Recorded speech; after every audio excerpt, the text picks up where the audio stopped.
Alright, so I haven't discussed it yet, and that's my bad. I meant to discuss that on one of the other sections there.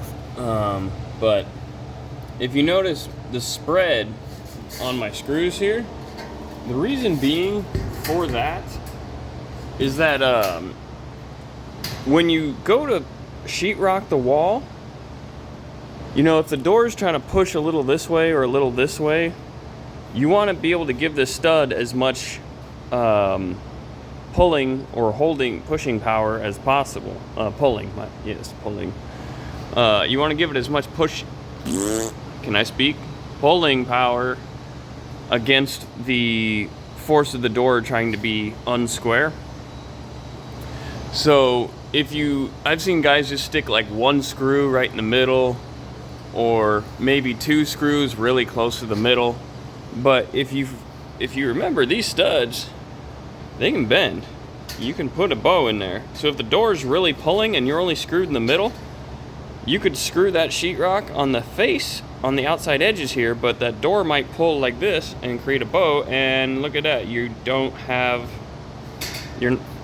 won't be able to force it as much. Even if you force the door over and put some screws in, it's going to relax back. And you don't really want that. So to give it the maximum hold, you want to spread your screws out on your clips.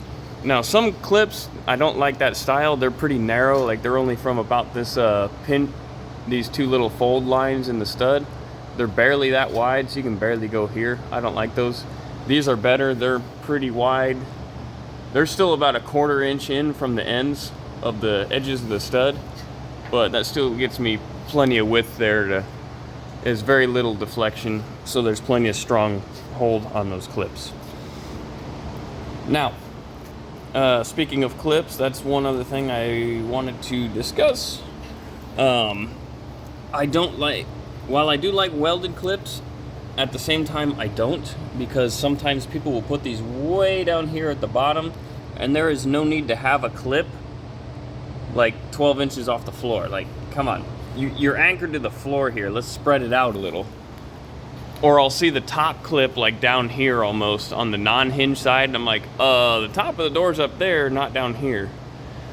So the other reason I don't like those being so low on welded ones especially is because if you're trying to hammer drill, well, that clip being so low tips your hammer drill out more, and you got to go more at an angle, which makes it exceptionally hard on door frames like that one, where you're up against, or like if this was, say, this wall was already sheetrocked and then you had to do this, it'd be so much harder.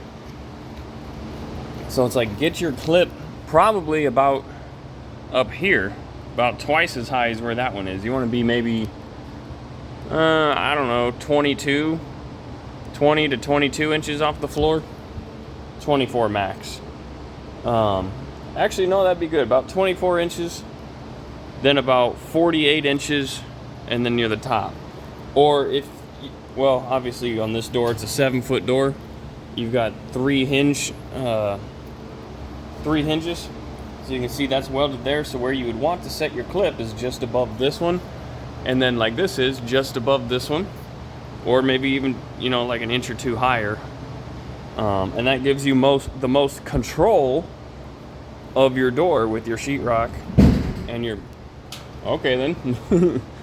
the most control of your door with the stud and sheetrock, and it keeps that way you have more equal spacing. You got floor anchor, you got 1/3 of the way up, 2/3 of the way up, and 3/3 of the way up. You want to spread it out a little more to give a better even spread of this. And that also, the other reason for that, having it spread out like that, is because sometimes these doors do, through rough housing on the job or shipping or whatever, they just get mishandled a little.